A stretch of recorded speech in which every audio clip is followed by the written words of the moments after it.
मानिया में कम नींद की जरूरत होती है, जबकि डिप्रेशन में बहुत ज्यादा नींद। अग्नेशिया की गर्दन हमेशा टेढ़ी होती है। ऐसे जब भी टेढ़ी गर्दन वाला मरीज देखें तो उसकी दुआ अग्नेशिया होगी और ये तीर बहादुर। बाइपोलर डिसऑर्डर क्या है? बाइपोलर डिसऑर्डर, जिसे पहले मैनिक डिप्रेशन के नाम से जाना जाता था, एक जहनी बीमारी है जिसमें मरीज का मूड, तवानाई और काम करने की सलाहियत में शदीद उतार चढ़ाव आता है। मूड का ये उतार चढ़ाव दो इंतहाओं पर मुश्तमिल होते हैं, जैसा कि बहुत तेज और बेतरतीब या फिर इंतहाई सुस्त और मनफी, बढ़ी हुई तवानाई या तवानाई में बहुत ज्यादा कमी होना। बाइपोलर डिसऑर्डर दो हिस्सों पर मुश्तमिल होता है, मानिया या हाइपोमानिया और डिप्रेशन। मानिया और डिप्रेशन में क्या फर्क है? मानिया और डिप्रेशन के दरमियान फर्क को समझना बाइपोलर डिसऑर्डर के इलाज और इंतजाम में मददगार साबित हो सकता है। दरअसल मानिया और डिप्रेशन दोनों बाइपोलर डिसऑर्डर के दो इंतहाई मूड हैं। ये दोनों हालतें एक दूसरे से बिल्कुल मुख्तलिफ होती हैं, लेकिन वो एक ही शख्स में वक्फे वक्फे से जाहिर हो सकती हैं, जैसे कम नींद की जरूरत, ज्यादा नींद या फिर नींद का बिल्कुल न आना। यहाँ पे हम मानिया और डिप्रेशन के दरमियान फर्क को वाज़ेह करते हैं। अगर मूड की बात की जाए तो मानिया इंतहाई बुलंद या चिड़चिड़ा होता है, जबकि डिप्रेशन में गहरी उदासी या मायूसी पाई जाती है।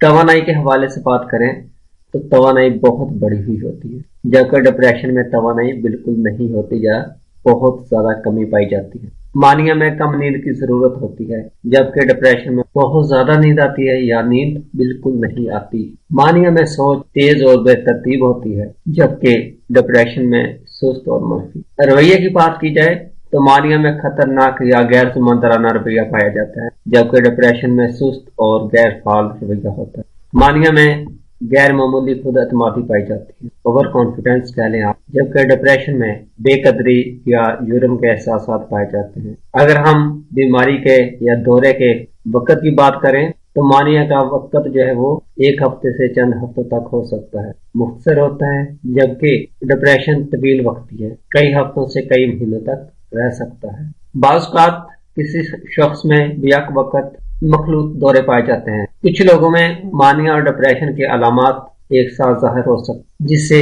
मखलूत दौरा कहा जाता है। मिसाल के तौर पर बहुत ज्यादा तवानाई के साथ गहरी उदासी, तेज सोच के साथ खुदकशी का रुझान वगैरह। वीडियो के अगले हिस्से में हम बाइपोलर डिसऑर्डर की वजूहात और आसान होम्योपैथिक इलाज के बारे में बात करेंगे। इससे पहले इसकी वजूहात का एक जायजा लेते हैं। तो बाइपोलर डिसऑर्डर की असल वजह अभी तक मुकम्मल तौर पर समझ में नहीं आई, लेकिन ये ख्याल किया जाता है जीनियाती अवामल जैसे कि जीन्स में, खानदान में बाइपोलर डिसऑर्डर की हिस्ट्री मौजूद होने से इस बीमारी का खतरा बढ़ जाता है। न्यूरोकेमिकल डिसऑर्डर हो सकता है, जैसे सेरोटोनिन, डोपामिन और नोरपेनेफ्रिन जैसे न्यूरो ट्रांसमीटर्स का बेतरतीब हो जाना। इसमें दिमागी साख्त और काम का भी अमल दखल है।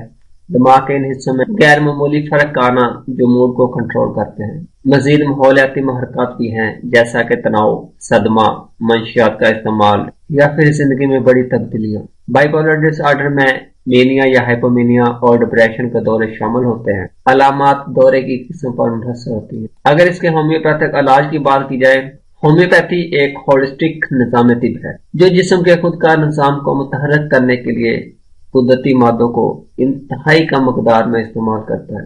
होम्योपैथिक इलाज मरीज की मुनफरद अलामात और मजमूई सेहत के मुताबिक मुंतखब किया जाता है। बाइपोलर डिसऑर्डर के लिए होम्योपैथिक में बहुत पोटेंशियल है।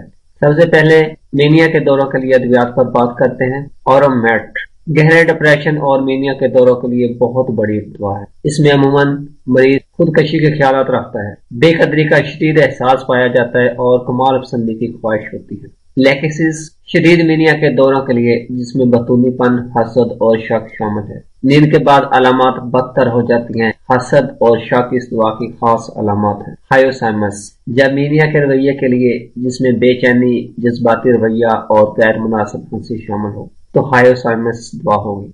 डिप्रेशन के हवाले से बात की जाए तो नेट्रोम्यो पहले नंबर पर है। गहरे डिप्रेशन के लिए खास तौर पर गम या जज्बाती सदमे के बाद तन्हाई की ख्वाहिश, मरीज को तसल्ली से नफरत होती है।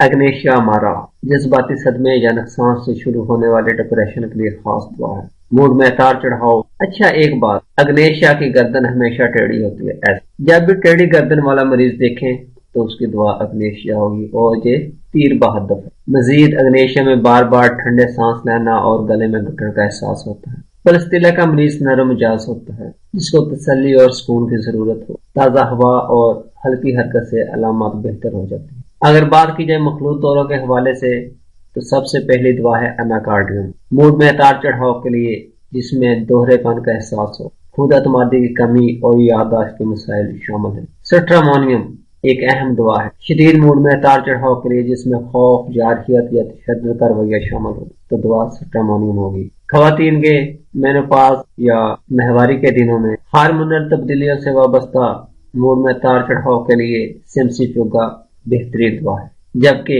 काली फास जहनी और जिस्मानी थकावट, परेशानी और डिप्रेशन के लिए बेहतरीन कमाल की दुआ है। होम्योपैथी का मकसद अलामात को सिर्फ दबाने की बजाय बीमारी की जड़ तक पहुंचना है।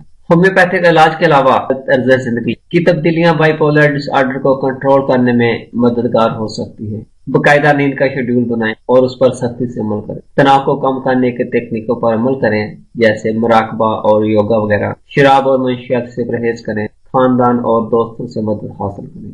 मदद कब हासिल की जाए? अगर आप या कोई जानने वाला बाइपोलर डिसऑर्डर की शदीद अलामत का सामना कर रहा है, खास तौर पर खुदकशी का रुझान, तो फौरी तौर पर किसी तजर्बाकार होम्योपैथिक डॉक्टर से मदद हासिल करें। फौरी मुदाखलत मौसर इलाज के लिए बहुत अहम है। अपना बहुत ख्याल रखिएगा। अल्लाह हाफिज।